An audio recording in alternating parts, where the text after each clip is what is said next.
Today's episode is brought to you by Cleo Chan's Let's Go, Let's Go, Let's Go, a collection of electric, unsettling, and often surreal stories that explore the alienated, technology-mediated lives of restless Asian and Asian American women today. Says Raven Leilani, Let's Go, Let's Go, Let's Go is sharp and unprecious about the sticky aspects of having flesh. This collection is riddled with outsiders of different shades, of people who stand back from their realities with secret and burning questions. Ling Ma calls the collection perfectly askew and adds, the stories in Let's Go, Let's Go, Let's Go thrum with restless questioning and acute longing, shot through with a tart, knowing sense of humor. It seemed to vibrate in my hands as I read it. Let's Go, Let's Go, Let's Go is out now from Tin House. I'm realizing that for me, there is a particular appeal to be learning two things at once in preparing for an episode. Sometimes the second thing is historical, such as the history of Palestinian theater with Isabella Hamad, or something philosophical, looking at various feminist positions on the portrayal of consent in the Verhoeven film Elle, starring Isabelle Huppert, when I talk to Chelsea Hodson.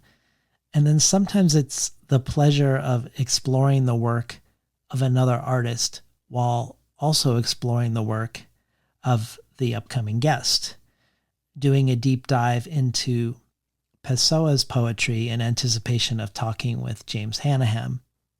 And with today's guest, JoAnna Novak, exploring the singular life, paintings, and writings of the abstract expressionist Agnes Martin, an artist whose writings and paintings influence a writing regimen and retreat that Novak constructs for herself, a regimen that produces the first draft of the book that we discuss today. Because of this, today is a deep dive into Novak's writing life, a writer who writes in all three genres, as well as her writing techniques, alongside the writing and painting life of the person who inspired her during her pregnancy and her struggles with prenatal depression, Agnes Martin. Today's conversation is about memoir, but it's also about poetry and about visual art. It is a conversation that may at one point be about mental illness or eating disorders, and at another about positive freedom and inner perfection. It is a conversation, much like the book, that is full of generative contradictions. For the bonus audio, JoAnna reads the odd and funny children's book, Mr. Rabbit and the Lovely Present, which is a favorite of her 4-year-old son. The ever-growing bonus audio is only one of many possible benefits of joining the Between the Covers community as a listener supporter. There's also the Tin House Early Readership subscription, receiving 12 books over the course of a year, months before they're available to the general public, rare collectibles from past guests, and a bundle of books selected by me and sent to you. But every supporter can join our brainstorm of future guests, and every listener supporter gets the resource-rich email with each episode. In this case, all the Agnes Martin and JoAnna Novak material I either explored in preparation for today or that we explored together when we talked. You can find out more at patreon.com/betweenthecovers. And now for today's episode with JoAnna Novak.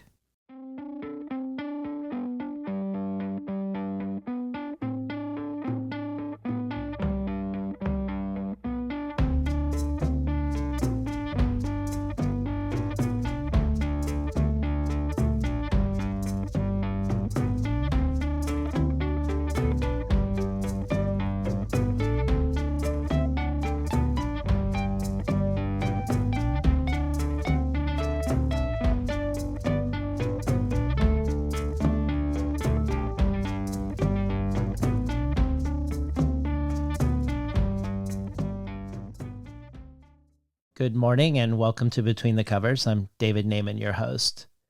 Today's guest, JoAnna Novak, earned a BA in creative writing from Knox College, an MFA in fiction from Washington University in St. Louis, and an MFA in poetry from University of Massachusetts, Amherst. She's also the co-founder of the literary journal and chapbook publisher Tammy, who have published many great writers, including past Between the Covers guests Brian Evanson, Sarah Gerard, Diane Williams, and Rosemary Waldrop. Up until now, Novak's books have, like her two MFA pursuits, been either fiction or poetry. She is the author of the novel I Must Have You, of which Sarah Gerard says, Novak's characters hurtle toward the painful pleasure of self-destruction, uninterested in stopping themselves, determined to find the next prick to make them feel alive. It's a visceral process like picking off a scab, a necessary book. Her next two books were poetry, the book-length poem Noir Mania, described by Johannes Joransson as part hellish fashion shoot, part necro-glamorous memoir, part grotesque diorama. Noir Mania explores the politics of the female body with a no-holds-barred intensity. Dara Weir says of her second poetry collection, Abeyance North America, maybe what Novak offers is an ink-sputtered, blood-marked, chewed, dog-soothed, mutter-fluffed, shoe-board, convertible couch on which to lie around and dream up seeking and satisfying appetites. And Sandra Simons adds, where is desire located? Is the body a ledge, a bookshelf, a devil, an animal? Like Barthes' A Lover's Discourse, these poems invite us to understand that the erotic is frantic, pulled in multiple directions, that it doesn't know if it wants to climb a 40-foot date palm or soak in a hotel's hot tub. But perhaps like language itself, in the end, desire has no true home, and in order for it to stay alive, it has to keep moving, and these poems give us beautiful glimpses of that movement. Novak's 2021 follow-up, her debut short story collection, Meaningful Work, won the 2020 Ronald Sukenick Innovative Fiction Contest. Devouring, yearning, erasing, grabbing, says Amy Bender. These stories pulse with intensity, and Novak's scalpel, precise prose cuts to the core again and again. A startling and exciting collection that does not shirk from pretty much anything. Joanna Rocco adds, in Meaningful Work, JoAnna Novak shows us what this world makes us swallow. Shit jobs and hostess snowballs, the nuclear family, our own fulvous tongues. Language glutted, her starveling girls and hollowed mothers gag on everything and nothing. Novak spreads it, a mangled smorgasbord of harms. This is a book of jagged mouthfuls, of candy shell sentences with hot gloppy cores. There's no purging it. Read and the stories stay with you, like cuts rubbed with Sharpie in the fat of your heart. Her third poetry book, New Life, came out shortly after, with Sabrina Oramark asking, am I reading poems, I wonder, or am I reading their glorious bones? Here what nourishes is what captures. Reading Novak is like eating a mousetrap sandwich on the edge of rapture. And Joyelle McSweeney adds, New Life is an exquisitely rendered, naughty book, a tipsy affair of pregnancy poems in which each poem tips ever closer to its tipping point. The plane has crashed in the mountain. The ferry approaches and never arrives, and yet our speaker finds herself again and again in a series of glamorously induced isolations, each as vivid and pleasing as a sonnet or a handbag close to hand, clasping and unclasping, and containing many choice illicit terms. Here, splendor and captivity are indistinguishable, and everything can be described, embroidered, adored, cut close. But what's in the next room, the next trimester? What's that up there behind the sky?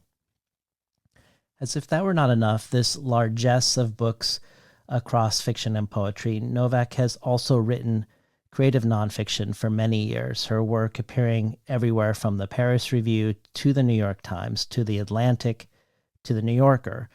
And her essay, My $1,000 Anxiety Attack, was anthologized in About Us, essays from the Disability series of the New York Times. We are thus lucky to have her here today for her debut book of nonfiction, her memoir from Catapult called Contradiction Days, An Artist on the Verge of Motherhood, a memoir, according to Lindsay Hunter, that unfolds like a thriller, a taut, explosive self-examination from an artist trying to simultaneously forget and remember her body. There is a sunbright truth heating every page. As a writer, as a mother, I inhaled this quest for a knowledge that doesn't consume but reveals. And finally, Danzy Senna says, Contradiction Days is that startling and rebellious work we see too rarely, a portrait of the female artist, pregnant with a baby and ambition, with rage and desire, who remains preoccupied by questions of philosophy, aesthetics, and abstraction as her body grows. Novak's writing in these pages is as sublime, precise, and arresting as the Agnes Martin paintings that transfix her. Welcome to Between the Covers, JoAnna Novak. Thank you for having me, David Naiman.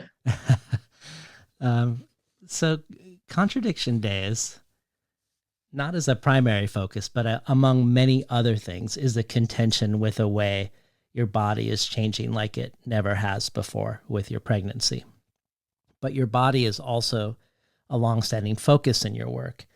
In an essay that you wrote for LitHub called On the Literature of Eating Disorders, you say, because I've lived with some permutation of an eating disorder since 1998, roughly as long as I've identified as a writer, some of my work deals with, explicitly or implicitly, the body, its hunger, its satiation, its habits, its weights, its expansion and contraction, its bones and its fat, its movement or stalling in space, food too, and clothes, and exercise, and the bodies of other women.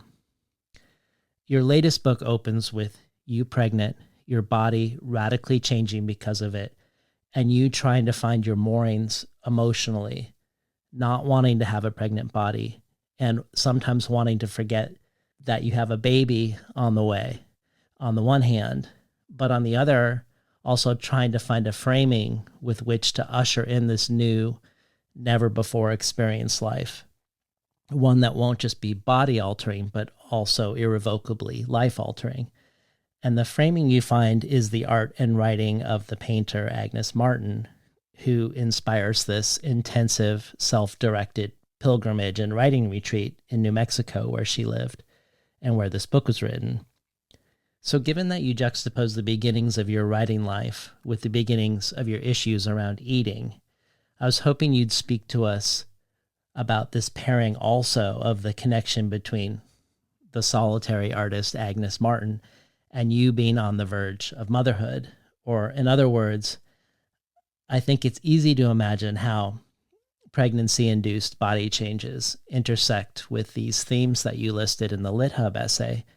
But how and why did Agnes Martin become the artist and figure you felt like was, if not the remedy for your fears and anxieties, perhaps an organizing principle for a way to move forward?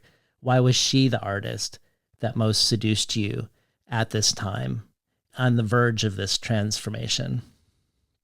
I think that I felt very cluttered as I embarked on my self-designed experiment, cluttered emotionally, cluttered physically, cluttered psychologically.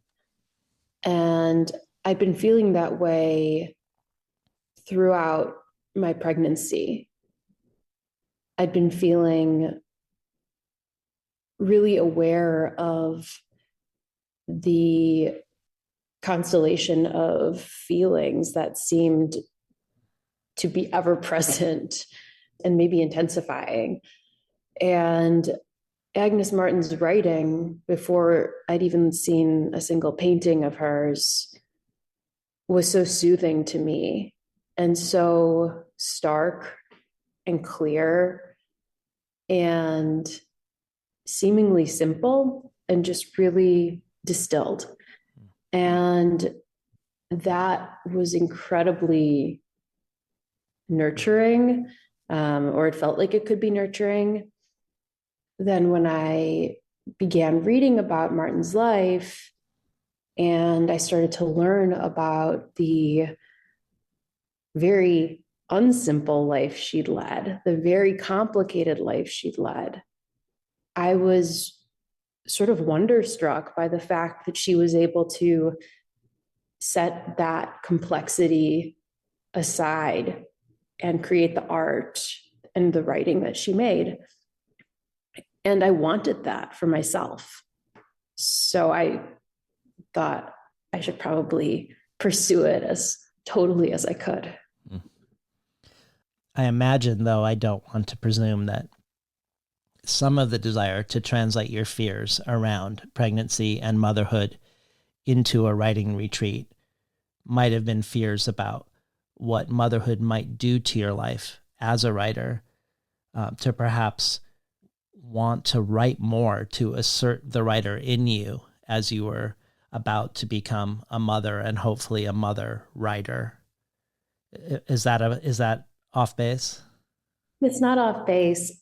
I really, when I was going into my, several week-ish period in New Mexico to think about Agnes Martin and write like Agnes Martin and try my best to live a little bit like Agnes Martin, I really had this fear, like, I might never write again.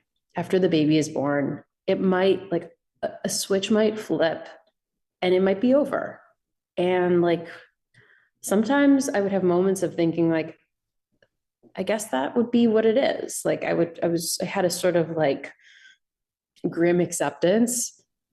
And at other times I thought there's no way that can happen. How would I survive if I couldn't write, or if I wasn't writing anymore? Who would I even be?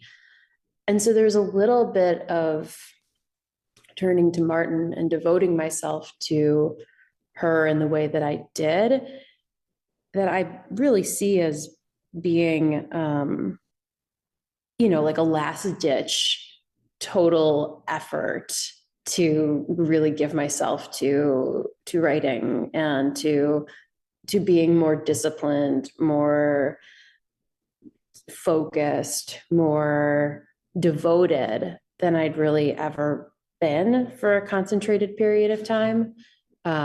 Which isn't to say that like I wasn't incredibly focused and devoted and diligent as I was like rewriting I Must Have You or something like that. Like I remember those days of rewriting being incredibly like tunnel vision, in a wonderful feeling way. But there was just this different pressure on it in 2019 when I went to New Mexico. Mm-hmm. Yeah, so I don't think you're off base at all. Well, I was hoping we could hear the opening to the book. At the end of June, shortly before I left for Taos, I tried to forget the baby. I laid a hand on my belly and felt him squirm. At night, the baby was active, kicking my false ribs. The 3D ultrasound images rendered him a clay green doll boy, snub nose, one dimple, and 10 tiny floating fingers. I removed my hand. I tried to forget connotations of the word belly, paunchy, fat, sea beer, embroiling hell, sea of the beast. I inched to the edge of the mattress. I tried to forget my husband snoring beside me and our dog Lucy, curled into herself like a walnut in its shell at the foot of the bed. I tried to forget the bathroom scale. I tried to forget the private browser tab open on my phone. In a 1977 letter to the director of the Guggenheim, painter Agnes Martin writes from Albuquerque, P.S. I have no phone. Very inconvenient, but I can't stand the suddenness of it. I tried to forget debt payoff plans and redacted debt payoff plans in the notebook I devoted to notes on Agnes Martin. I tried to forget I was lying in a blissfully comfortable bed. Often the material comforts I sought enraged me. They reminded me of comforts I couldn't buy. Currently, comfort with a schismatic identity, woman who puts writing first and never wants kid, and pregnant body. Or they reminded me of my bourgeois bent, an unstraightable bent, and then I'd feel extra ashamed to own a blissfully comfortable bed. I considered Grace Paley's adage, keep a low overhead, and I adored cathedral ceilings. And this was not a bad night. I didn't need to forget killing myself would end the shame and rage. I didn't need to forget my dark nerve. I simply tried to forget I was a wife, a daughter, a sister, a friend, a professor, and soon to be a mother. I tried to forget I was a writer. I turned on my side and wedged a pillow between my thighs. I imagined vapors of ambition, attachment, envy, desire, rage, ego, intellect, and pride floating off my body like the souls of cartoon weasels shot dead. An empty mind requires an empty body, requires an empty mind. I tingled with hope. I thought, I'm going to Taos. I'm going to write where Agnes Martin painted, which was also where Agnes Martin wrote. For months, I'd been obsessed with the German and English edition of Agnes Martin writings. Like any good obsession, this obsession had grown all-consuming. I read like a desperate sinner, ready to be raptured. Only occasionally it struck me. This was the absolute worst time to be obsessed with Agnes Martin. My therapist said there were no shoulds. I balked. Shoulds are everywhere when you're pregnant. Trudging through the second trimester, I felt I should be obsessed with the hazy formation of eyelids and nostrils, with dodging fishy mercury and upping my iron, with layettes, burp cloths, rompers, and impossibly small socks. My Bible should have been What to Expect or Pregnancy 101. Other mothers-to-be cared for all that. When I didn't, I felt negligent and odd, like a good bad student, capable, vamping as defiant. I was sad for the part of me that would die if I cared about motherly things. I resented the time I wasted mourning that part of me. Then I would be buoyed by choice. I'd feel cocky and hot. I wasn't bound to shoulds that would make my pregnancy journey a glowy, goopy consumerist bonanza. I was bound to the essays and poems of one of the most important American artists of the 20th century, an 11th hour abstract expressionist, a Canadian-born champion of the West, a prophet of New Mexico, who lived as a pauper, save luxury sports cars, who rejected ostentation and fame like she rejected sex and feminism and gender and distinctions, who once joked/didn't joke she wasn't a woman but a doorknob, whose career spanned 5 decades, whose paintings in the reproductions I paged through, grids and bands and stripes, in a palette the color of a faded photograph, were rigid and also dreamy.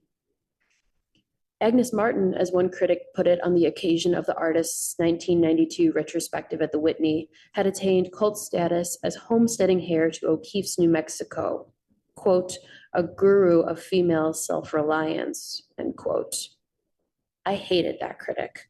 I hated her dismissal of Martin's writings, quote, little sayings extolling her Spartan ways, end quote.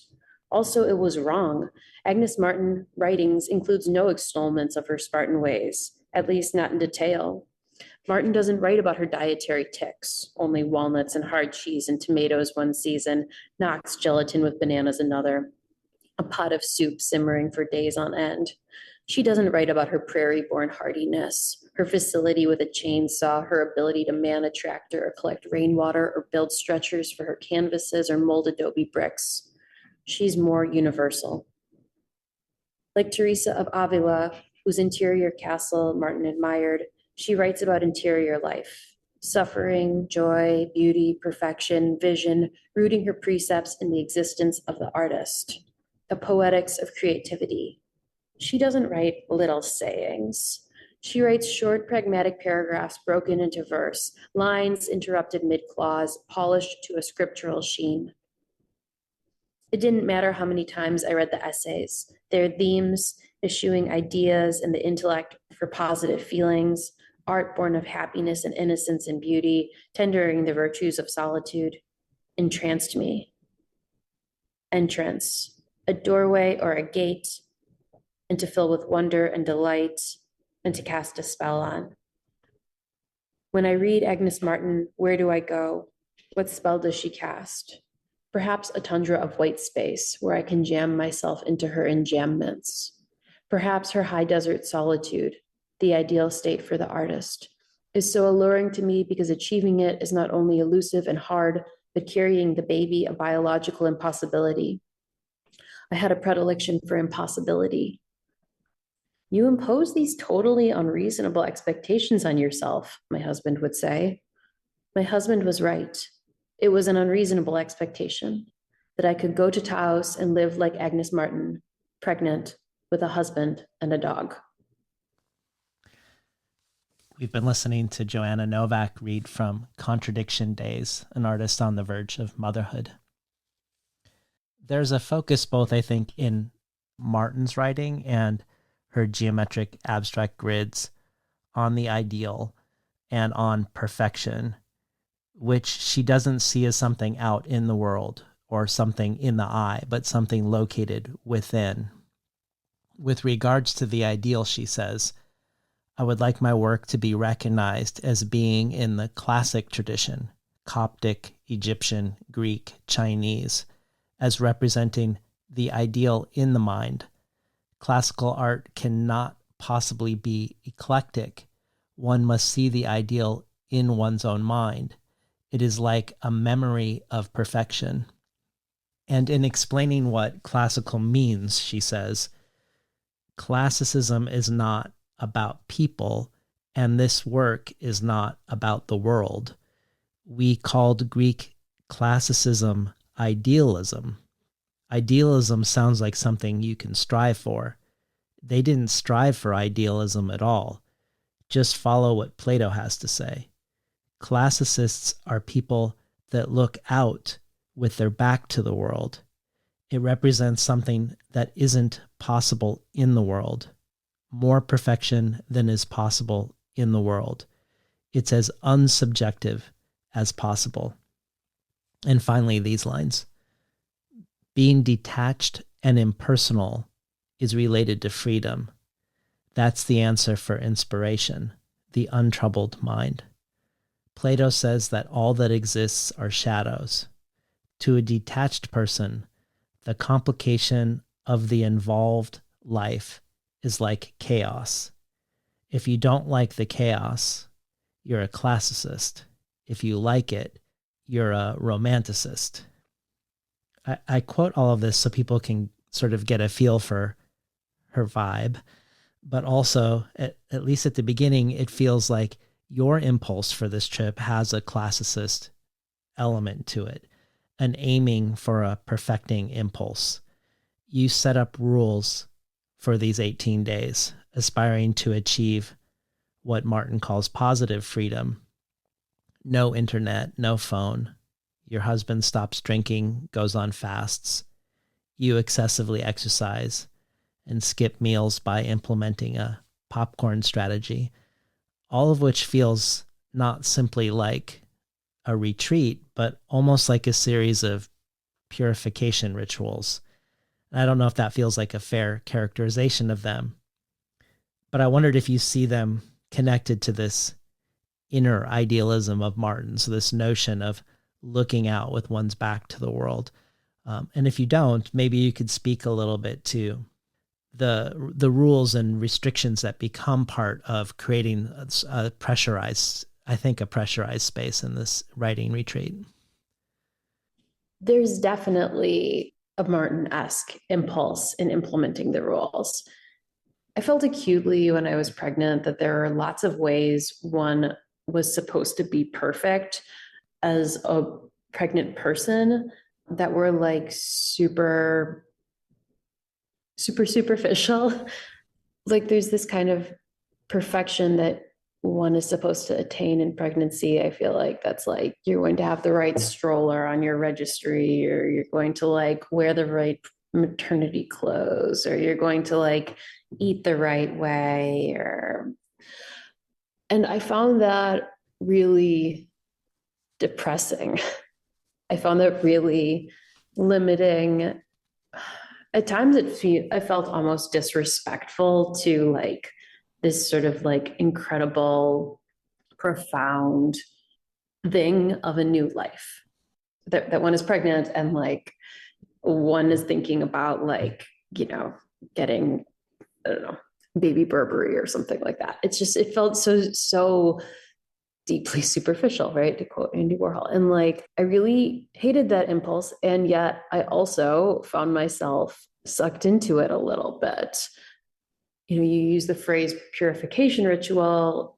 My obsession with Martin was sort of like an extended purification. It was like, can I cleanse myself of these earthly impulses? That's putting a lot on her, like that's making her into quite a lot. But that was definitely part of my aim in setting up rules, was to give myself to just see what happens if I forego some of the, I don't know, creature comforts, such a silly phrase, but like creature comforts, or like ways that I let my mind be sort of like lazy or unfocused, or the ways that I get sort of sucked into forgetting to prioritize making art and get sort of attracted to like buying the thing or looking the way, or, and so I was trying to turn my back to the world. Writing feels to me always like this way of accessing something that's more perfect than anything I can encounter, except like maybe within someone else's book or someone else's painting or a film. Even the struggle of it feels sort of more pure and perfect than any sort of experience that's external. You say at one point that you wanted to write sentences that achieve the grace and balance of Martin's grids. And one of your restrictions that I'd particularly love to hear about is inspired by her trademark 6 foot by 6 foot canvases. So 6 foot by 6 foot geometric grids. And you did your own writing in 6 by 6 text boxes. I was hoping maybe you could talk about the why, the how, and the effect of doing this. I didn't want to write about Agnes Martin. I didn't want to write through her, or I didn't want to describe her. I wanted to sort of like write beside her, I suppose. And I didn't know what that would look like. And at some point when I, was reading about her and learning more about her before the trip to Taos, I discovered this detail about the 6 by 6 foot canvas, which eventually shrunk when 6 by 6 foot became too unwieldy for her in her older age. But I just thought, oh, like that's so manageable. If nothing else, I can make a text block, because as a poet, like it's not uncommon to make a text block. I've write a poem in a text block often because it's aesthetically pleasing to have the tidiness of the edges of the lines. I'm always interested in these sort of constraints and containments for writing. And like you said earlier, like the way that creates a sort of pressurized space. And the text block was sort of like the ultimate pressurized space. And at the same time, I wanted to give myself some degree of grace or freedom, and thought, like, I don't really care what goes in these text blocks actually while I'm in Taos. If I come to my desk every morning and fill them up one after another, after another, after another, that's the work.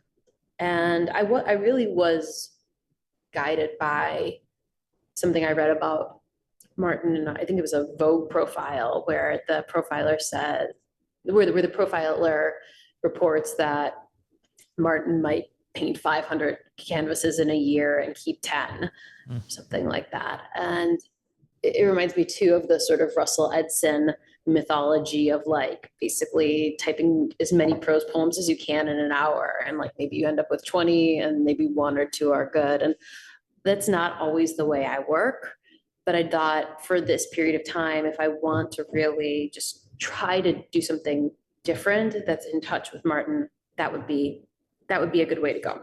And so the very first morning that I woke up in the casita in Taos, it was like 5 a.m. or something. It's very dark. And I went to my little office, which was the children's bedroom in the casita. It's a little rickety table and some bunk beds next to me. And I opened up my laptop and I made sure my Wi-Fi was turned off. And I opened a new Word document and I drew a 6x6 inch text block. Then I pressed insert page break and I copy pasted the text block. And I did that 60 times. And I thought, if I can write 60 of these while I'm here, that would be a success, you know? And so I didn't start with this blank page either. You know, I started with this like document that already had sort of like 60 spots to fill. And then I just set about typing within them. And that was my boundary. You know, I would like type whatever I was thinking about, considering, remembering, puzzling. And when it got to the end of the text block, that was that. I had to move on. And it forced me to keep going. I might write like 12 of them in a morning. And that would feel like something had been accomplished, even if I had no idea what was really like useful or interesting or articulate in those text blocks. I was filling them. And so I was amassing pages. And then at some point after like a week, I was like, oh, that's close to 60 already. I guess I should add some more text blocks because I'm clearly going to keep doing this every morning that I'm in Taos and just see what happens. Well, when you wrote your book-length poem, Noir Mania, you took 80 pages of poems and put them through a series of Google translations and then randomized the resulting text. And then you used find and replace functions on one word for another, enlarged the font to 20, and then printed out the resulting 200 pages, which had started as 80. And then over the course of a long weekend, you wrote Noir Mania from these 200 pages by largely sharpening out text and then retyping it and then creating a 9-line form to contain or constrain it. So thinking of that and thinking about these 60 grid boxes, it made me wonder more about constraints and experimental conceits, whether that was something that characterizes your writing process across books or not, and also how you see constraints in relationship to freedom. I wondered if you were like the writers of Oulipo who argue that following one's impulses is actually the unfree position, that adopting constraints and then the discovery within them is the true freedom. But either way, I'd love to hear about whether these two examples, the grid boxes and the more extreme Noir Mania example, are symptomatic of your process, generally speaking, when you write, and then maybe you have some philosophical or craft-oriented insights around what constraint means in relation to experiment and writing. I hate to start my thoughts on the philosophical implications of this with like a Seinfeld reference, but I really am thinking about that one episode where George Costanza just decides that he's going to do everything against his own impulse and see what that yields. And I think it yields good things mostly. And I I do think there's a little of the like Costanzian impulse in my like sort of self-annihilating tendencies when it comes to like generative process or editing process. For a really, really, really long time, I've been aware of the fact that when there's some kind of condition or constraint or rule tied to a piece of writing, it sort of like comes out of the oven extra hot for me. I'm mixing metaphors, but like I remember being really like starting college, and I had a boyfriend at the time who was also a writer, and I was like trying to write a short story, and he was like, well, write a story that has the color green and a badminton racket and this word in it. And I was like, oh, okay, I will. All of those sort of little conditions felt they're so minor to the story, no one would notice them. But having those conditions really made me feel like I had this like extra purpose. I had this sort of greater mission to accomplish, I guess.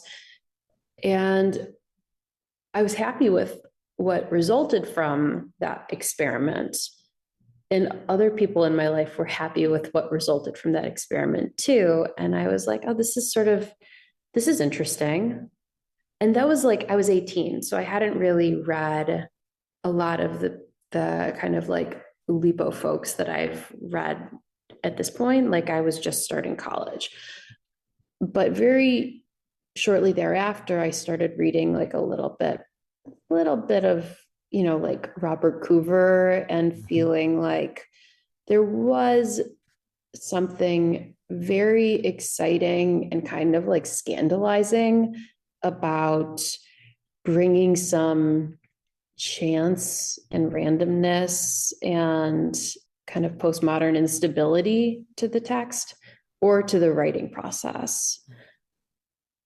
I also think like with Noir Mania, particularly, like that was a kind of angry act because the 80 pages of poems that I decimated were that book had like been accepted by a press that folded, and folded for some reasons that were particularly unsavory. And then the book kept being like a finalist or a semifinalist, and I was just like, what? Like, I hate this. I really hate this. Like all of these poems have been published and the book is a fine book. And now I'm just tired of it, you know, whatever. And so I just thought I've got to do something with this material. And so like destroying it and then transforming it felt like a really good thing to do. It was like a productive use of my anger. And it was like anger that was not even very alive at the time. Like when I spent that weekend reworking that material, it was a couple years that it had been a couple years since I found out like the book was accepted and then the press was closing, like it wasn't like I was like living with a lot of rage over that, but it would bother me sometimes, like I would think like I had that manuscript, it was like all ready to go, like, and now I'm so sick of these individual poems, but like there's something here, and so I I end up doing that, I think, not infrequently with writing, where I draw on some alternative generative strategy. It's not like I want to totally eradicate my subjectivity. I want to like dismantle part of it. I just moved, and so I'm thinking about drywall. And like, I think I want to kind of crack through the drywall and kind of like see what's behind there. Yeah. In your teaching statement at Mount St. Mary's, you quote Agnes Martin, who said, "You can't draw a perfect circle, but in your mind, there is a perfect circle that you draw towards." From there, you talk about how you help students to work towards the perfection in their minds. Like the word constraint, perfection, at least to me, feels like and sounds like the opposite of freedom when you first hear it. And yet in your statement, you talk about how you're helping students move toward their internal perfection, not by polishing an economy, but via experimentation and play, both in the drafting and in the revision stages. And I wondered if you could share anything, if anything comes to mind about favorite exercises or techniques that have been particularly successful when you help people move toward their inner perfection by doing things that might seem, at least sounds in this statement, messy or outside the box. I think that I've been really, like, I kind of have to give credit where credit is due here. I've been really lucky to have mentors and teachers who have taught me a lot of these things. So I don't know that there's anything so novel about what I suggest, but like when I was at UMass for my poetry MFA, a really common move in poetry workshop would be like Peter Gizzi reading somebody's poem backwards. And I can't tell you how many times I suggest to a student, like, let's look at this paragraph backwards, or let's look at this poem backwards. How does it work? And like, similarly, like, what happens if you look at this poem and consider every other line, right? Or decide on a word or a phrase that just is not going to exist in the work anymore. We're not quite cutting out the letter E, but like, let's see if the word feeling or feel, some version of that word, just isn't allowed anymore. What happens? How does this get stronger? How does it change? So I think those kind of like those little things are almost always successful. Like it's almost eerie to me how often I can look at somebody else's poem or my own poem and like look every other line, like read every other line or read the poem backwards and not find a poem that I like more, that's sort of more startling, more arresting, more startling, more arresting, and less belabored. And like, that's the sort of perfection, I think, is like this, and Martin's art, I feel like, evinces this. It's like, there's this sense of something that's not belabored. It seems effortless. And I think sometimes the effortless is like lurking within the effort. One of the constraints you adopted while you were in New Mexico was a boycott on looking up anything about Agnes Martin.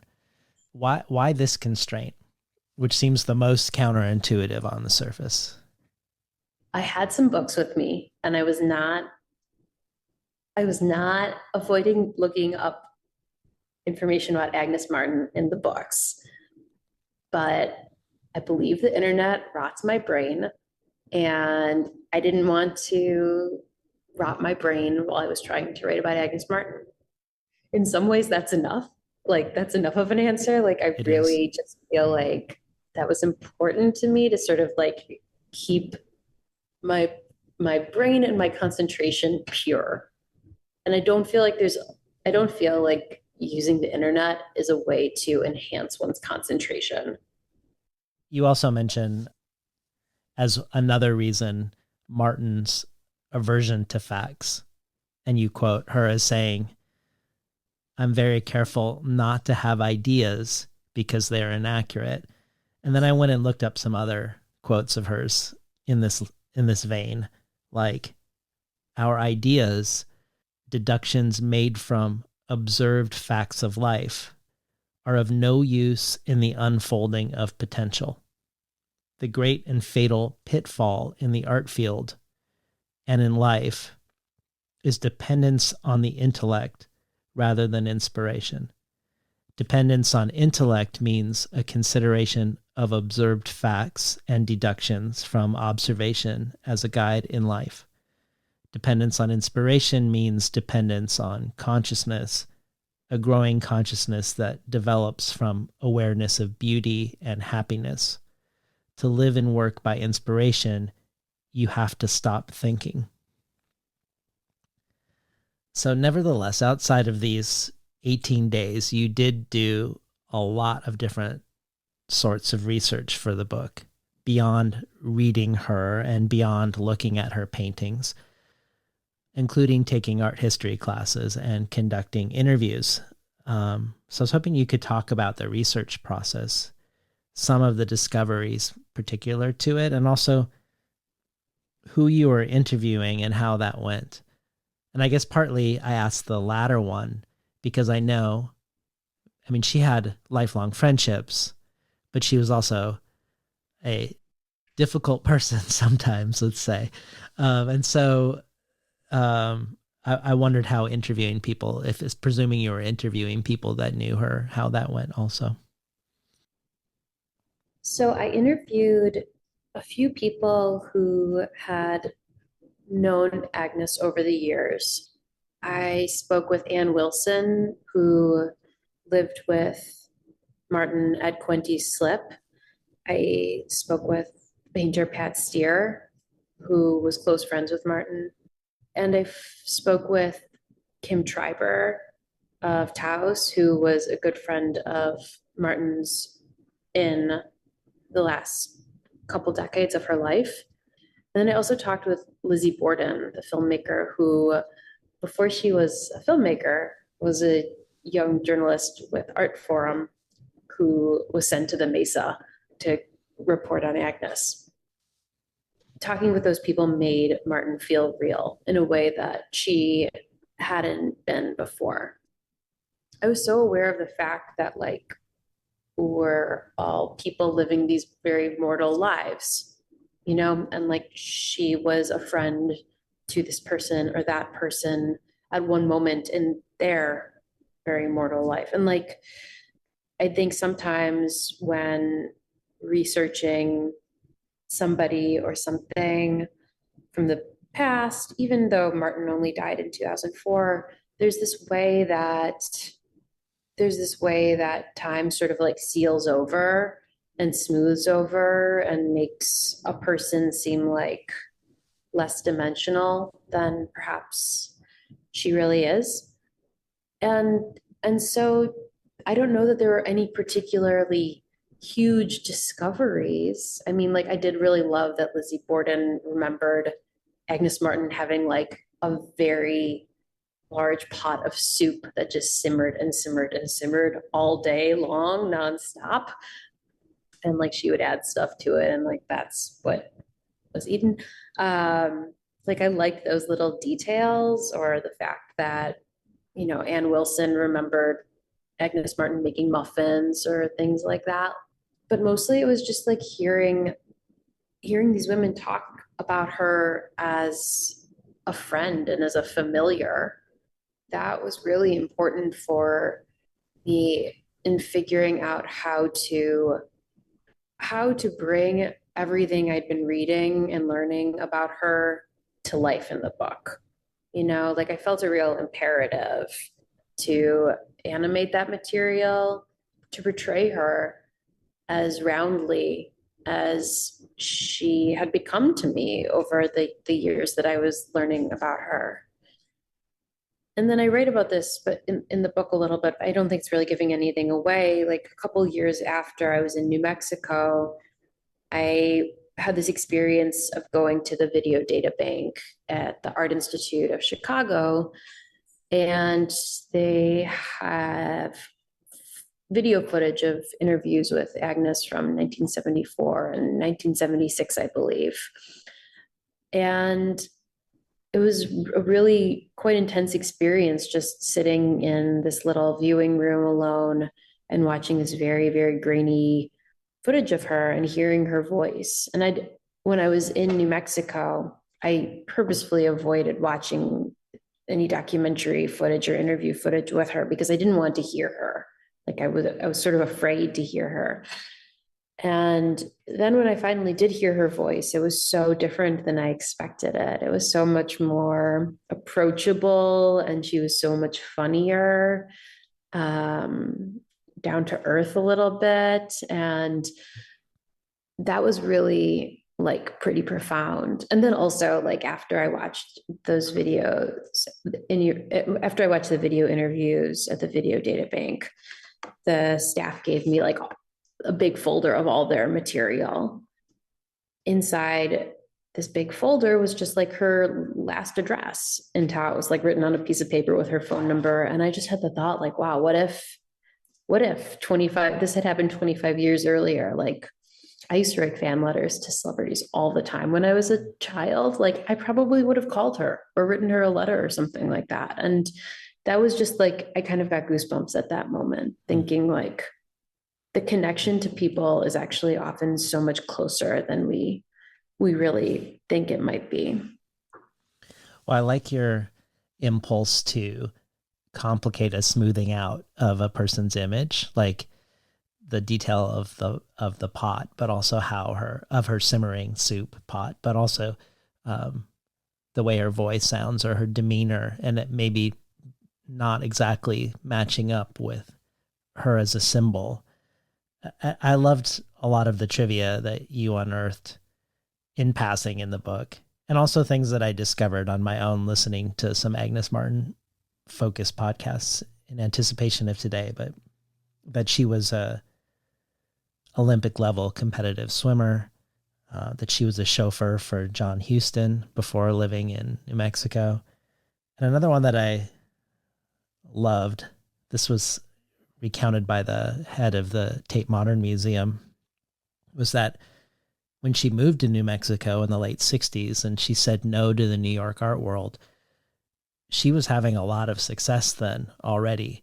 So the no wasn't, this isn't working for me. I mean, it wasn't working for her, but she was leaving a world that was already starting to celebrate her in significant ways. She leaves the grid, finds this remote land outside of Taos, and then builds her own house, which is amazing. But then when people go looking for her in town and asking people, do you know of this woman painter who's living alone off the grid, the answer that was often given was, oh, you mean the lady who acquires and seasons our bear skins for us, which I thought was so hilarious. Like, I don't know if she's killing the bears, but who knows? Maybe she is killing the bears. Does that spark any other, like, minutia, like little details that get squeezed out of the narrative like that?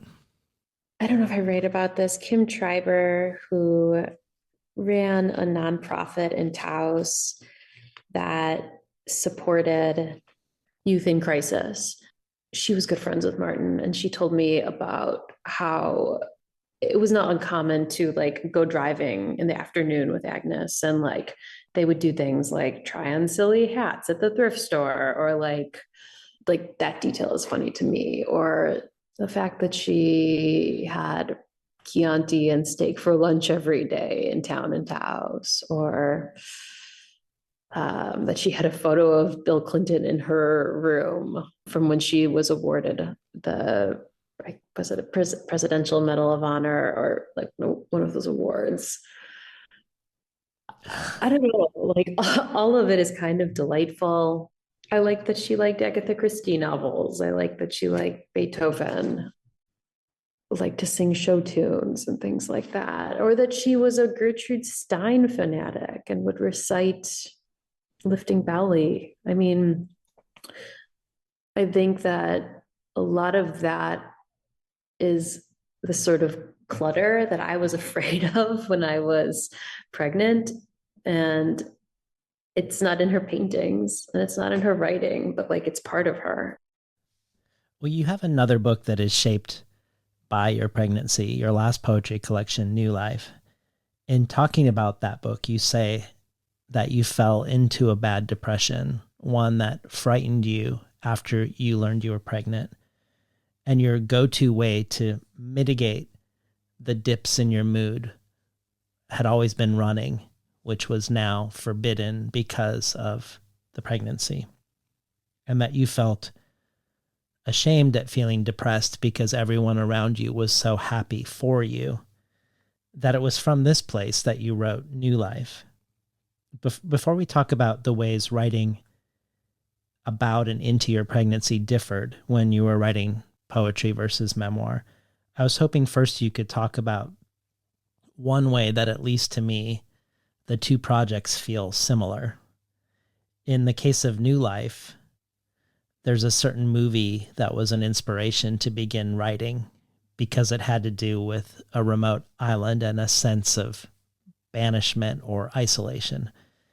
And it got you into a regimen for 2 months of writing 2 hours a day about preparing for this new life, but preparing for this new life by looking at it through the lens of isolation.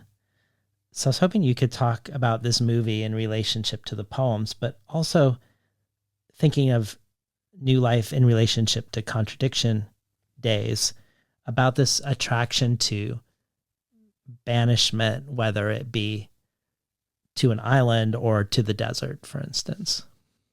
Well, the movie was Castaway. It was not the Tom Hanks Castaway, but rather the 1986 Nicholas Roeg movie. It's a movie based on a true story about a middle-aged man who places an ad in the classifieds asking for a companion, a female companion with whom he can spend time on a remote desert island.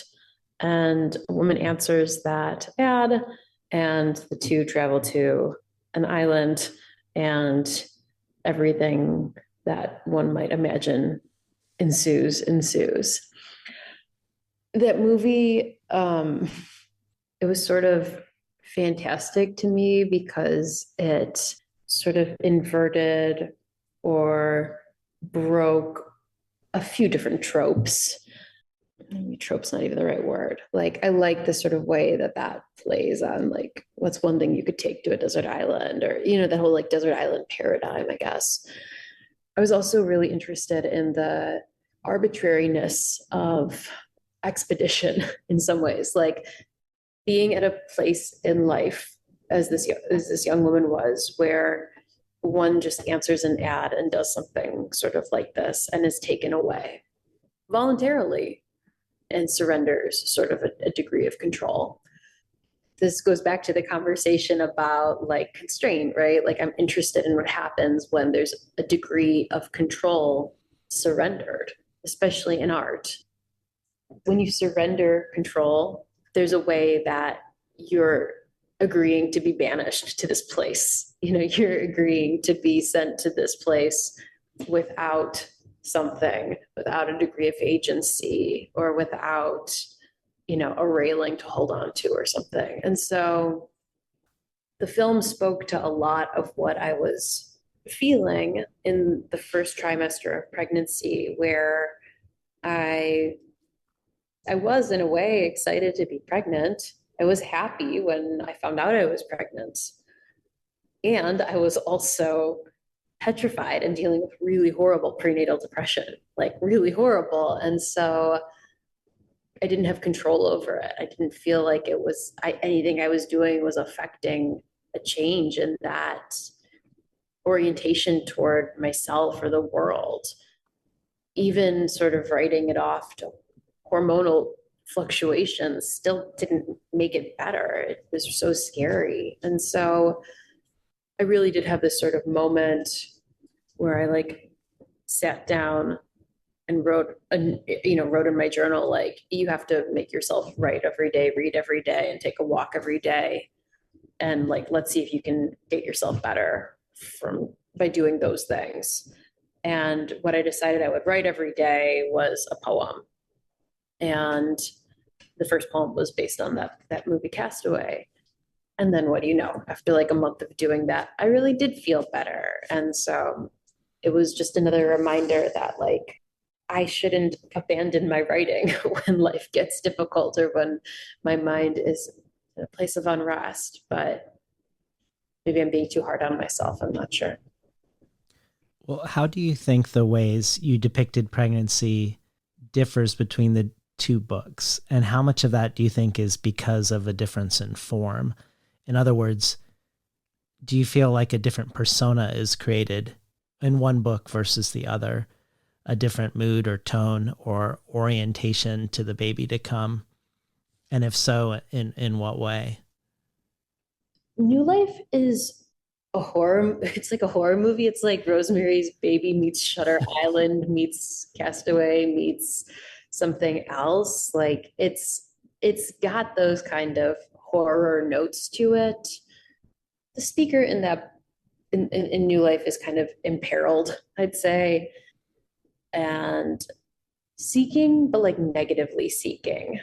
And if we're thinking about Martin's idea of positive freedom, I think there's a sort of negative freedom in New Life. There's a little bit of like haughtiness, there's a little bit of searching with the sense that there's no answer to be found, feeling lost in a fertile land. I don't know that New Life is particularly optimistic as a book. I mean, there might be some notes of optimism, but not a lot. And I love poetry because I can write a book or a poem or a series of poems that explores that sensibility or that like nexus of feeling. There's language and there's form and there's myriad poetic devices that make that explored affect something more, something beautiful, perhaps, something like sensual or rhythmic or whatever.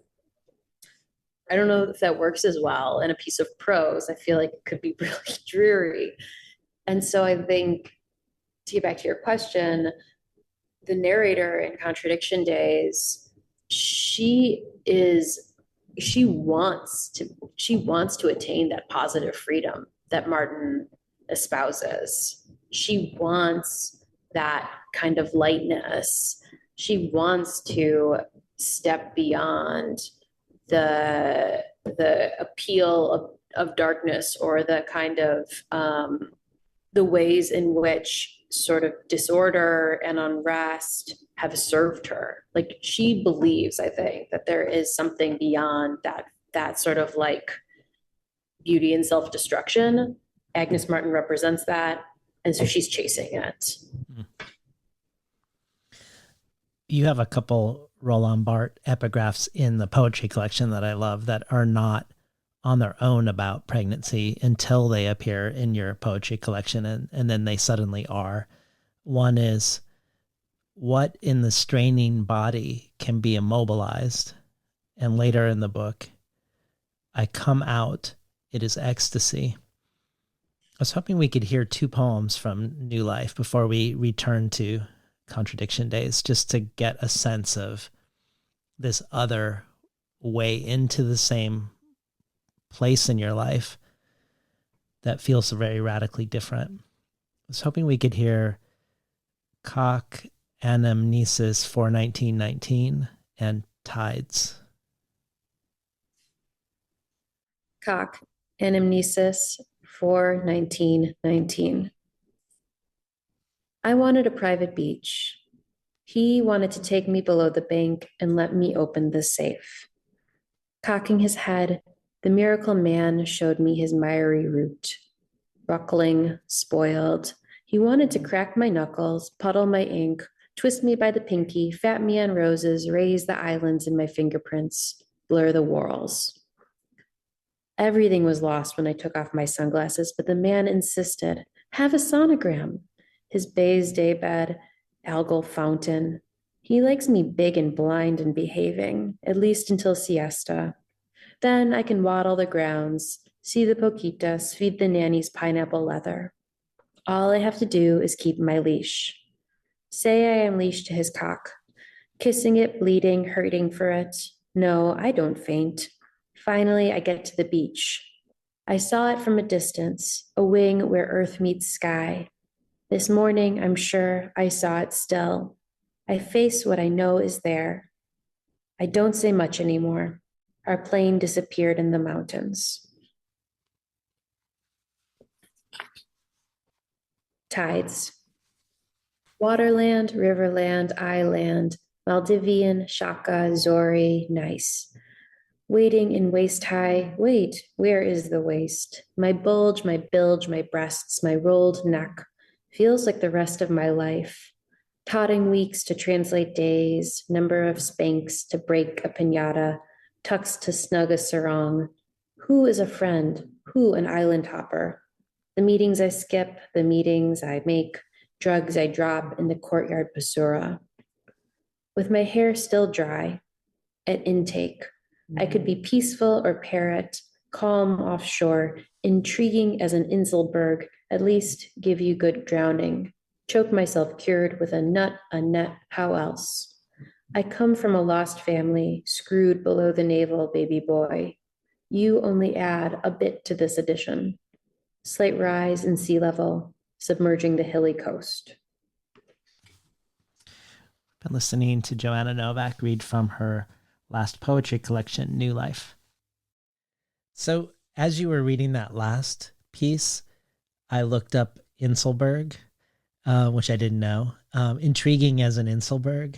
And it's to go along with what we've been talking about banishment and isolation. It's an isolated hill, as surely you know. But I'm thinking about intriguing as an Inselberg. I don't think the word Inselberg is in Contradiction days, but you do encounter words like Inselberg that I think are partly there for their sonic qualities. And I wanted to talk about maybe the influence of a poetics on your sentences and on your prose. In an interview at Hobart, you relate that an early writing teacher told you there were two types of writers, formalists and stylists, and that you were a stylist. And that whether that's actually true, that pronouncement gave you permission to lead with the sentence and then to push the limits of narrative to accommodate the sentence rather than have the sentence accommodate the narrative. And then interestingly, you say, this sometimes feels almost like painting to me.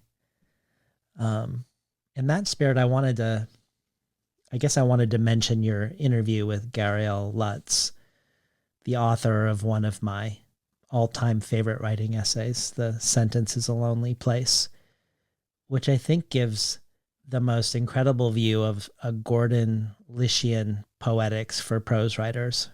And it's an essay that I discussed with Diane Williams and Christine Scutt when they were on the show.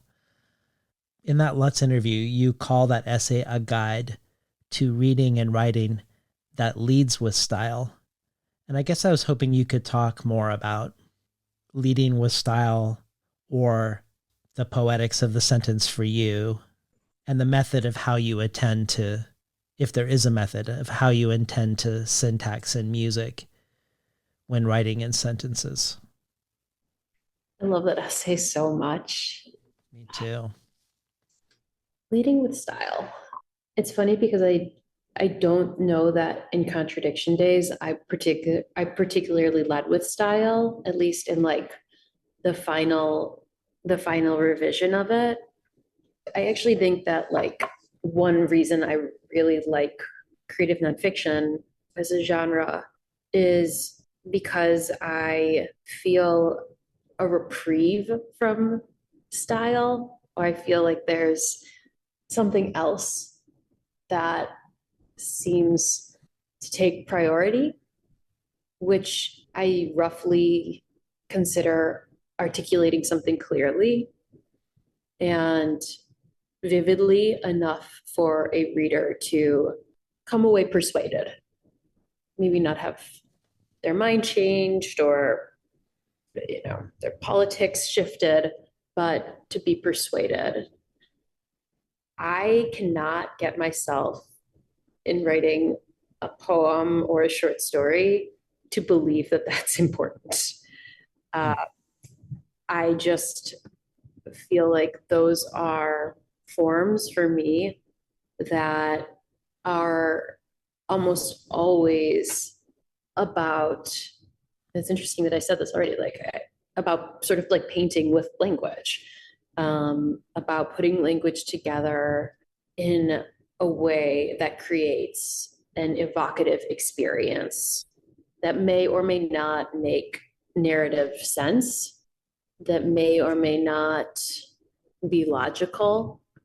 In fiction, it has to do with a little bit of my taste for surrealists like Leonora Carrington, or like I mentioned, Robert Coover earlier. Like I do have this kind of appetite for writers who in their fiction prioritize style. I put Virginia Woolf in this camp too, and so I don't know that I have a particular way of attending to language when I'm writing. It feels almost automatic and like sort of trance-like as I'm doing the writing. But I realize it's not just like I sit down and there's some sort of like divine transmission where I just like type something or write something and it's sort of torqued in the way I want it to be linguistically. What it reminds me of is I'm a baker too, and like it reminds me of making croissants or some kind of laminated dough where you're folding something in, sealing it, rolling it out, turning it, folding something in, sealing it, rolling it out, refolding it, turning it. That's a little bit what it feels like to work on the language in a piece of writing for me. There's this sort of constant attention, regular attention that needs to be paid. And yet there also needs to be a kind of lightness of touch. Otherwise, the material or the dough is overworked or tough, or your butter melts out and leaks everywhere. And that's no good. And so I feel like it's this really kind of like delicate and strong thing at the same time, because it requires some degree of endurance. There's like that's the strength, but again, it has to be delicate.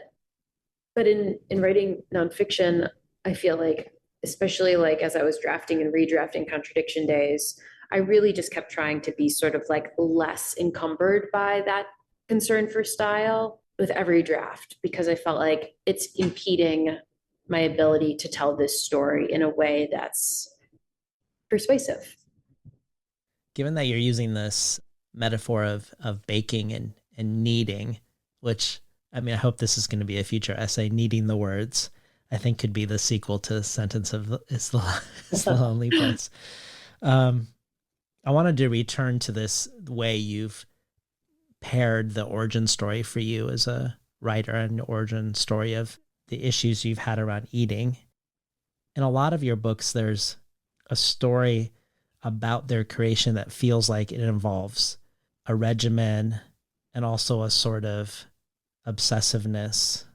And Martin shared this. She felt like self-imposed restrictions kept her mind clear and gave her more energy for the art itself. For instance, one winter she only consumed walnuts, hard cheeses, and preserved tomatoes. And another she only ate a concoction of gelatin, orange juice, and bananas.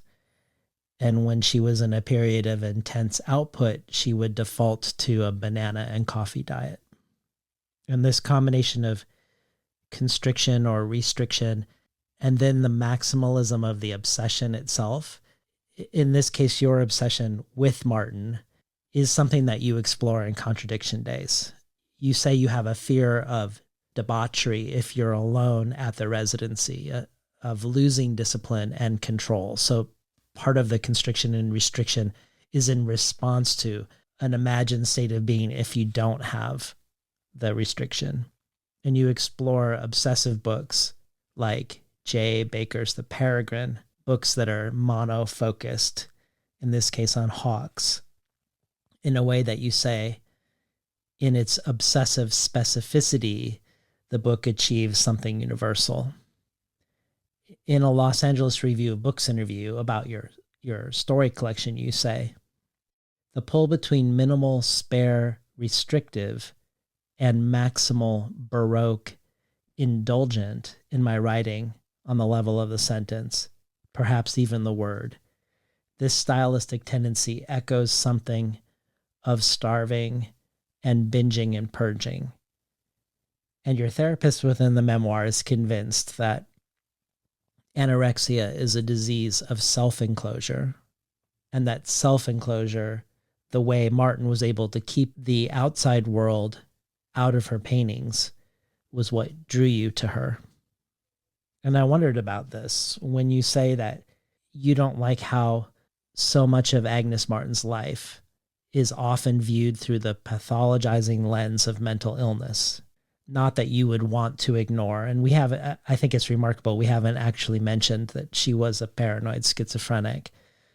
Not that you wanted to ignore this fact. It was significant. She had countless electroshock treatments. She went into states of extreme catatonia, sometimes was only persevering because of her friendship circle that would help her through these episodes. But that you didn't think this could or should explain everything, or that it should be the only portal or main portal in which to view her through. And I guess I wondered if you were doing the same for eating disorders in some way, trying to take them out of their frame or sort of totalizing way of explanation and showing how they can affect your sentences and your artistic output, for example, as something that complicates them. Yeah, in some way, definitely. And not like as some sort of masterminded scheme, it's just sort of something I think that like you can hear me talking, you can probably hear my Midwestern vowels. I feel like you can also probably in my sentences read a certain kind of like, I grew up in Illinois. You can probably also hear that you could also read that I grew up with an eating disorder. And I just feel like there are things that there are experiences we have in life that are so imprinted on us that they're sort of unavoidable, especially if one is sensitive to them. So it's not like I'm trying to depathologize eating disorders or anything like that. But many times I've had the experience of reading a person's work, and the work might have nothing to do with eating disorder, like zero. And I'll feel this sort of like tingle of recognition about how appetite or desire or hunger or something is depicted. And then I will discover that the writer also has had experience with eating disorder. And so I don't think that I'm sort of like unique in my work reflecting, in my style reflecting some of this experience. I might just go ahead and make a big statement. Like, I feel like eating disorders for me have been a lot about a really convoluted relationship with longing and satisfaction. And how does that not express itself in one's language? At the same time, the narrator in Contradiction Days is living her best to not be in an eating disordered place. Like, she's doing her best to not be eating disordered. It's not very perfect, but she's trying because she does not see that as a productive place. Because like for all the ways that there are these sort of like traces of the eating disorder on language or sense of narrative time, or even sort of like kind of obsessive focus as a subject matter. Like, I think the eating disorder is connected to all of that. There's also like the knowledge that stepping into an active eating disorder eradicates the possibility of that creative output, if that makes sense. Like, being sick with an eating disorder, I was unable to read clearly. I wasn't really writing a lot. I was not well. Getting over my eating disorder, I've been able to read and remember books that I'm reading and have meaningful relationships and concentrate on my writing and develop my craft and all these things. And yet at the same time, it's like, I don't disavow having had an eating disorder for 20 plus years. Like, it was related to me creating myself as a writer. Having an eating disorder was a way to say, like, I'm going to be this kind of person. And that kind of person was a person who was a writer or an artist of some kind. I wish I could like go back in time and save myself some of the pain and unwellness, and I could undo some of the damage that I did to relationships in the midst of my illness. But I would be wrong to, again, like say that there wasn't some kind of creative or artistic benefit as a result. Your desire to not negate the psychiatric label for Agnes Martin, but to sort of, I think, hold it at bay as a defining principle.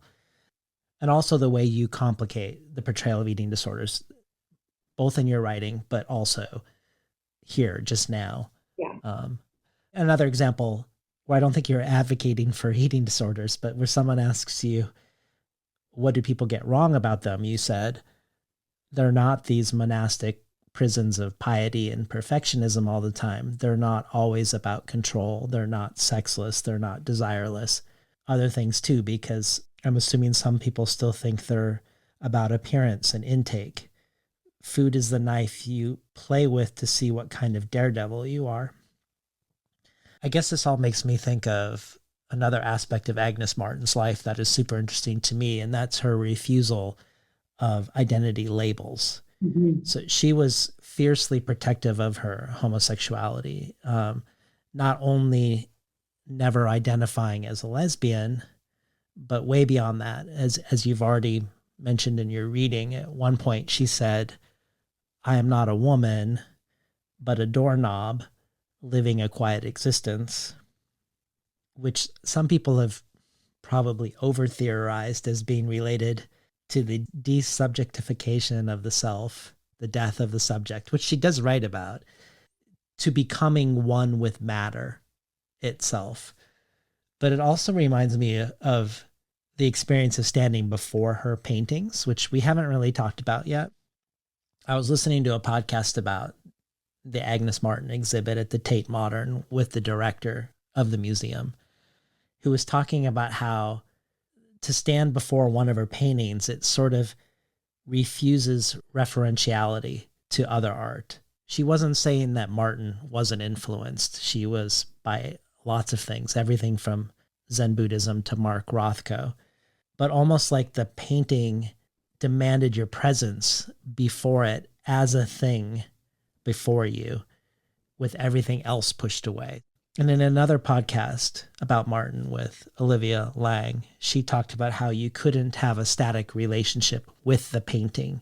There was no viewpoint from which you could take in the painting.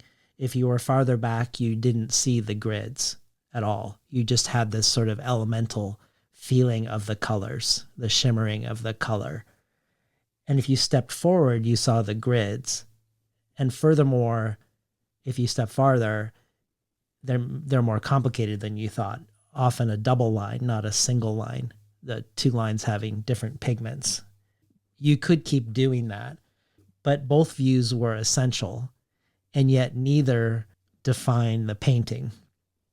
And I wondered if this sparked any thoughts for you about definitions or labels or identity. Was this part of the appeal that maybe the label of mother and the label of writer could be thrown off, that you could move into a different space in this writing regimen, and maybe even in your future life as a mother and as a writer, that somehow would be able to not be reduced by the labels of either?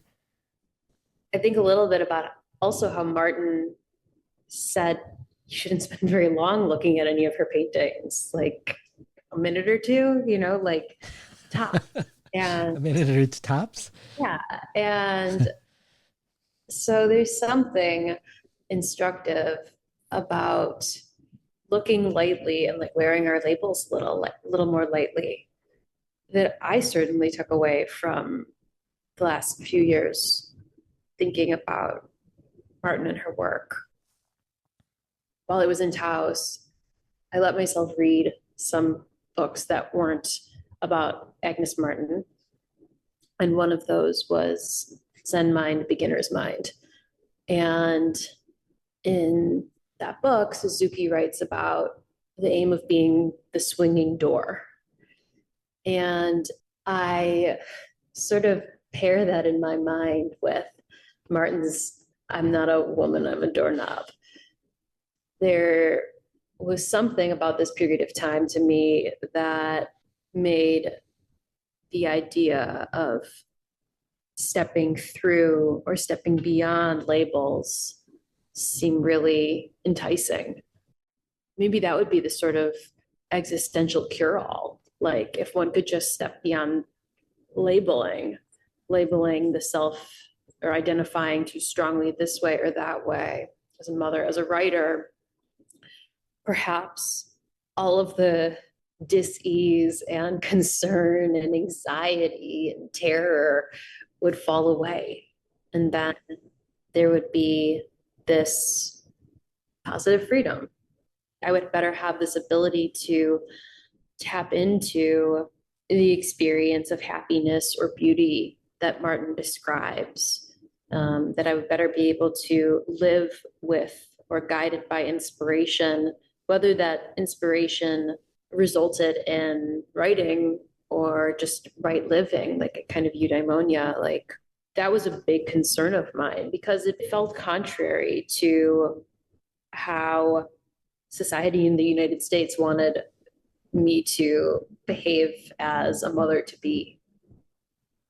Well, given that you've written many books of poetry and fiction, and this is your first book of nonfiction, I would normally ask you what venturing into this new territory, genre-wise, is like for you, particularly what challenges or joys you found in representing you as you on the page.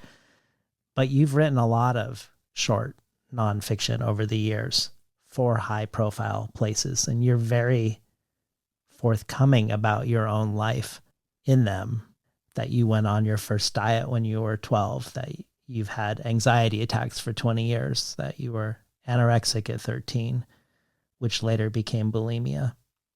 Your novel follows a 13-year-old who is a self-appointed diet coach, and some of your short stories have a protagonist named JoAnna. So I want to presume that the transition to nonfiction might not be a transition at all. But then in your recent interview at The Millions, you were asked about the scene of body dysmorphia when trying on maternity clothes. And you talk about how if it weren't for the book coming out, most of the people in your life would have no clue that you felt any of this while you were pregnant. Not that you hated your body or that you were depressed or suicidal, that there was an expectation in social situations to come to them with positive energy about it all. And one of the most intense scenes in the book, I think, is where you're seeing a doctor for a pregnancy checkup, and he shames you for the thoughts and fears that you express to him. And I also think about your piece in The Atlantic called Pregnant and Depressed that looks at both just how common prenatal depression is, but also the special stigma and embarrassment it brings for the mother. So given that this book, in your own words, would be a sort of revelation to people in your life about your sort of internal landscape of being pregnant, or at least part of the time you were pregnant, I did wonder what challenges and joys and anxieties and anticipations you had about moving to a book-length book of nonfiction where you are yourself in or more yourself than potentially the JoAnna in your short story. Yeah. The JoAnna in my short stories is like always such an auto-fictional confection, I suppose. You know what I mean? Like there's just something it's like very insouciant, you know?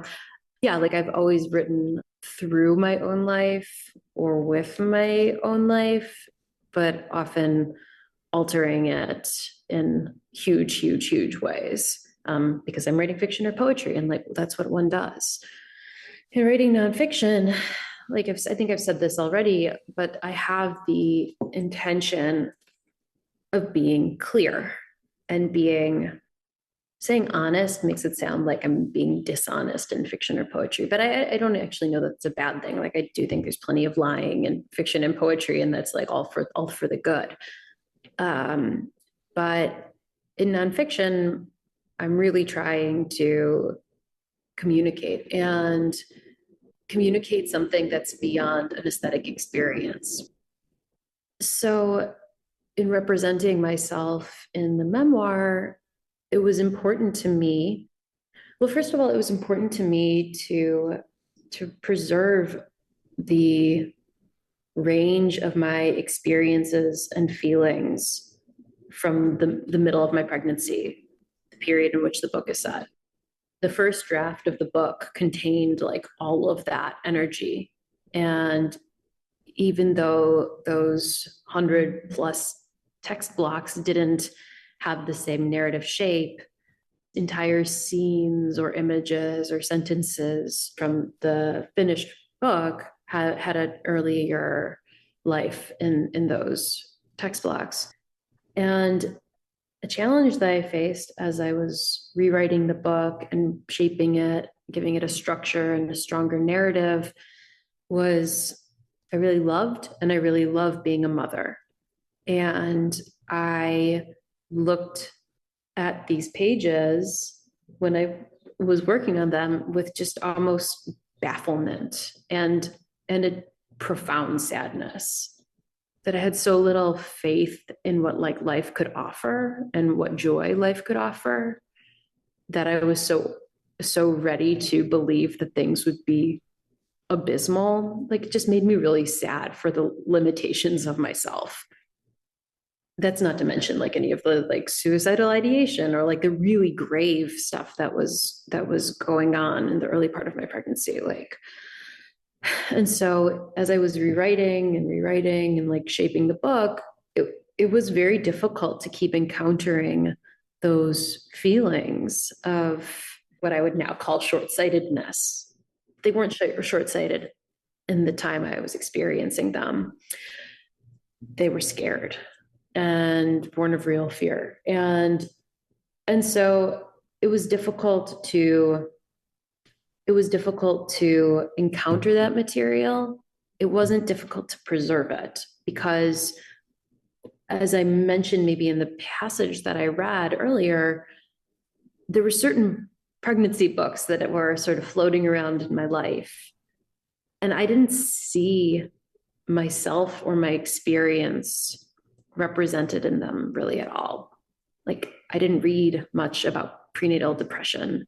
I also, on the other hand, didn't read that you might enjoy sex while you're pregnant or like have like a strong erotic life, or that it could be a really productive time artistically, which it ended up being. I mean, the fact that the two books we've been talking about were both drafted in about a 4-month period in the middle of my pregnancy, to me speaks to that. And so it was important to represent all of that in this memoir. And so I kept that in mind, I guess, like as I wrote and preserved, enhanced, clarified really uncomfortable scenes or moments that without that material, the book was not sort of true to what I had experienced. And that, the title itself directly addresses this idea that like pregnancy is a time of exquisite contradiction.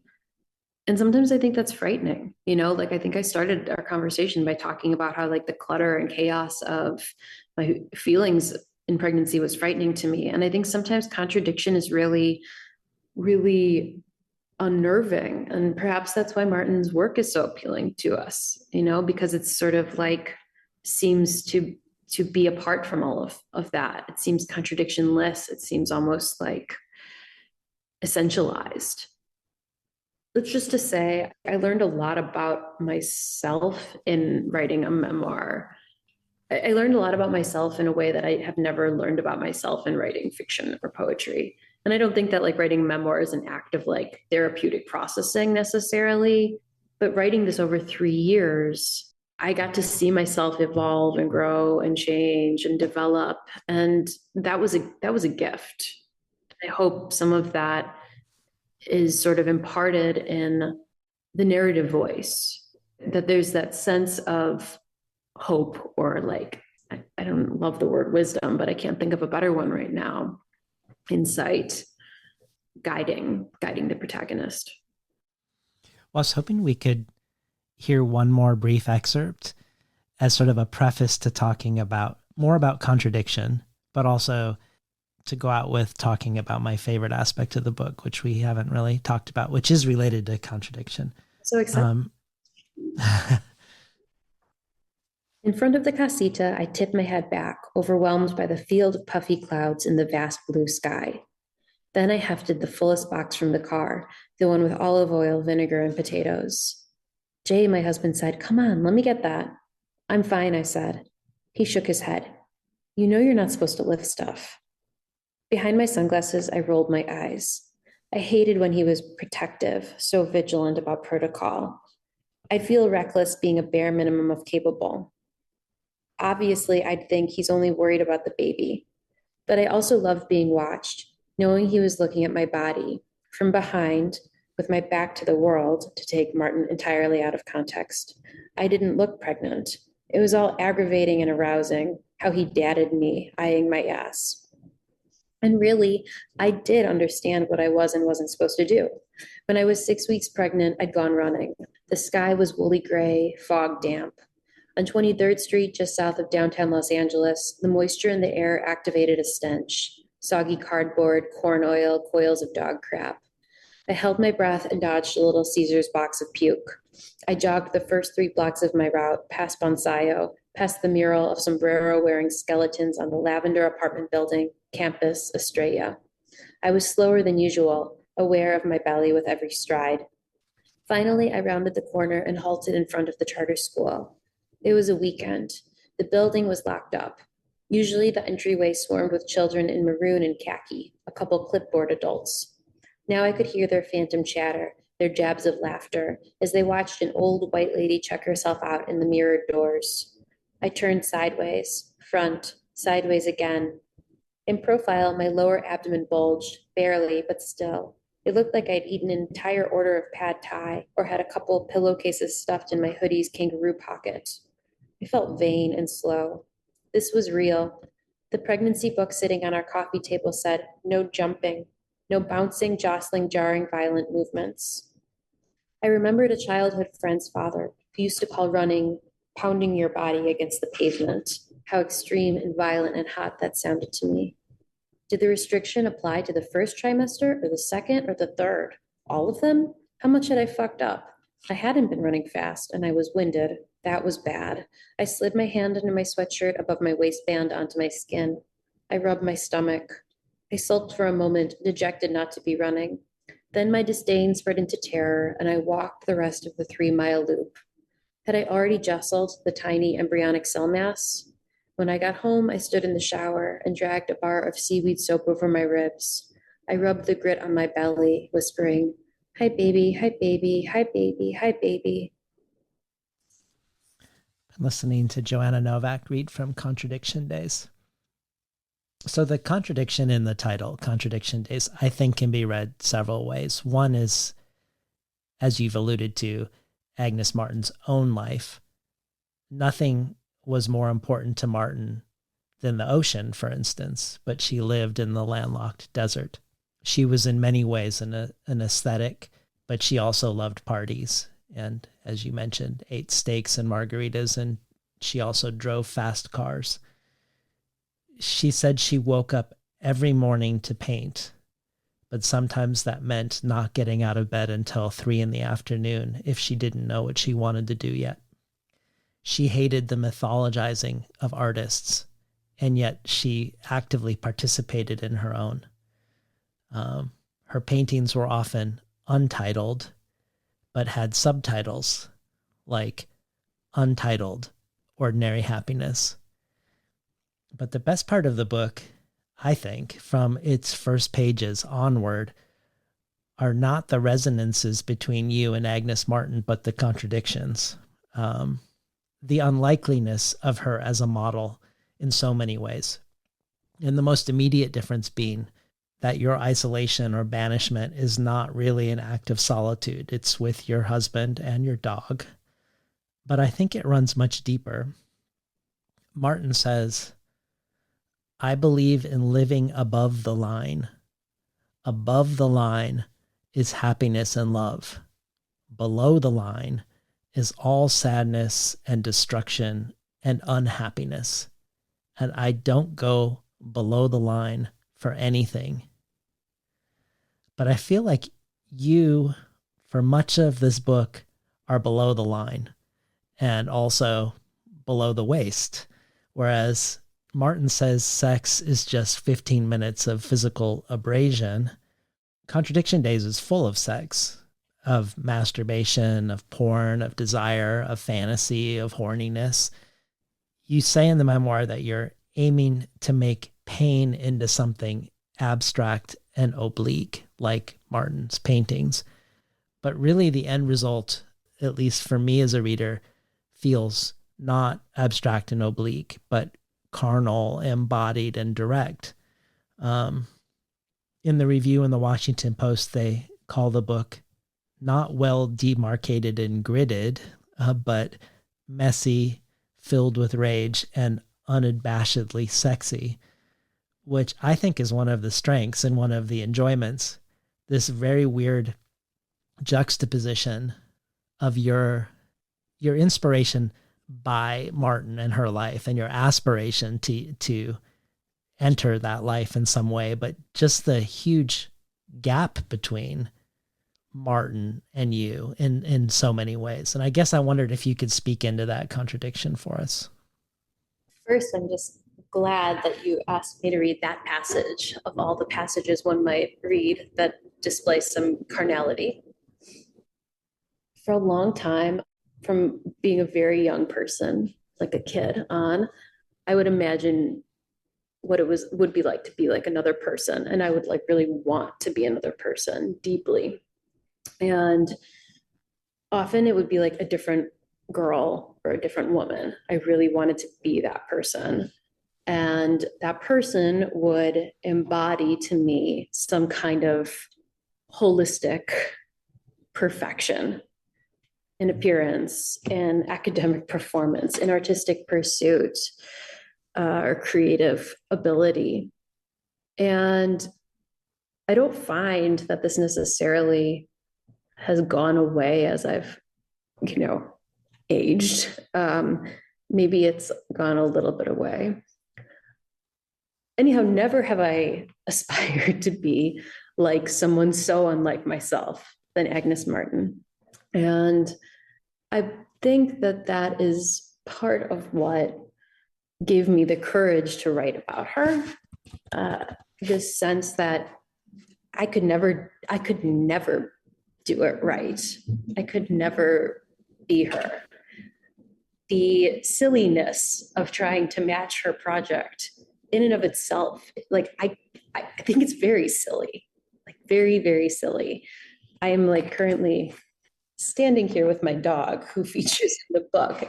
Like, there's no way she was like, I was not going to touch my dog. Like, and Martin would never abide a pet, right? And so, yeah, she said something like, artists shouldn't have pets, friends, or lovers. It's just distraction. Yeah. And, we know she had lovers. Right. And friends. And friends. And yeah. I mean, maybe there aren't pets. So maybe she really stuck with the pets, but. She might have been friends with some of the bears before she skinned them. Yeah, maybe. I don't know. I think that gave me a lot of courage to sort of fall in love with her and fall in love with her as deeply as I needed to write about her. You mentioned like the carnality of the book or the sex in the book. And it's like, that was one of the only preserving parts of my life when I was pregnant, was the fact that like, I realized, oh, like I'm not just a pregnant body. And So the idea that one would then renounce that seemed absurd to me, and so like Martin was useful in that Martin's difference from me was so useful because it allowed me to see, I think, more clearly, like what I did and didn't aspire to in her. And perhaps to be more critical. Yeah. I wish I had like a better sort of like bum kind of closer there. The badum bump's good enough. So thinking about the future, you've said that having a child has completely changed how you write, that you write closer to the body, closer to love, and closer to positivity now. And you've also said, I did not expect that being depressed during pregnancy could lead to wellness. So I know you have a fourth book of poetry coming out next year called Domestorexia. And I was wondering what you could tell us about it and if it reflects some of these shifts in yourself since motherhood that you described. No, not at all. Not at all? Not at all. It's a totally,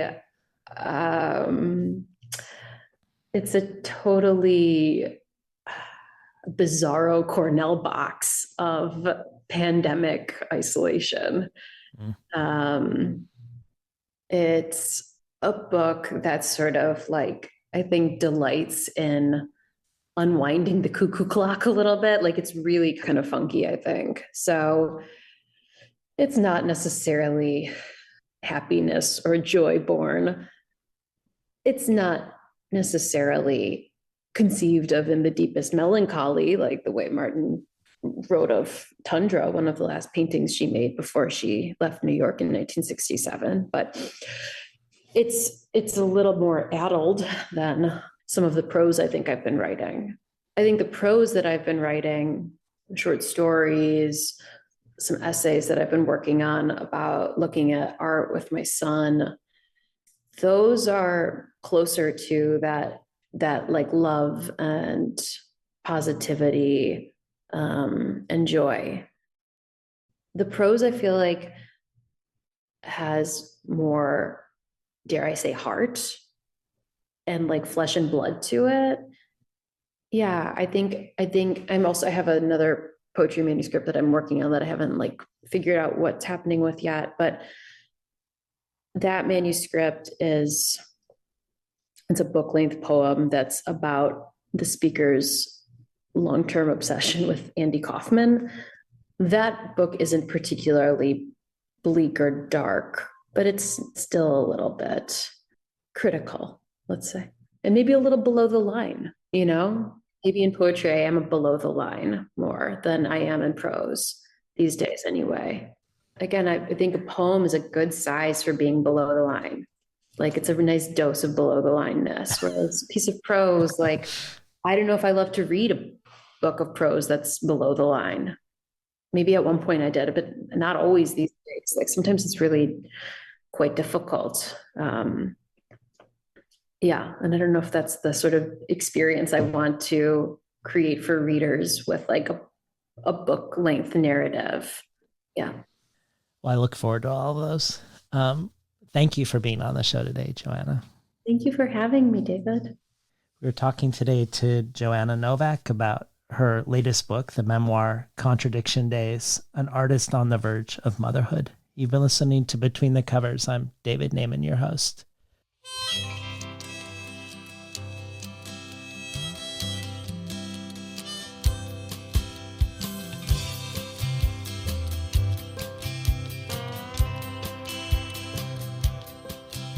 Today's program was recorded at the volunteer-powered, non-commercial, listener-sponsored, full-strength makeshift home office of me, David Naiman. You can find out more about JoAnna Novak's work at JoAnnaNovak.com. For the bonus audio archive, Novak contributes a reading of the book Mr. Rabbit and the Lovely Present, a weird and funny story illustrated some 60 years ago by Maurice Sendak. This joins supplemental readings by so many of our past guests, long form interviews with translators, some craft talks, and more. And the bonus audio is only one possible benefit from joining the Between the Covers community as a listener supporter. Every supporter can join our brainstorm of future guests. Every listener supporter receives the supplementary resources with each conversation, things I discovered while preparing for it, things referenced during it, and places to explore once you're done listening.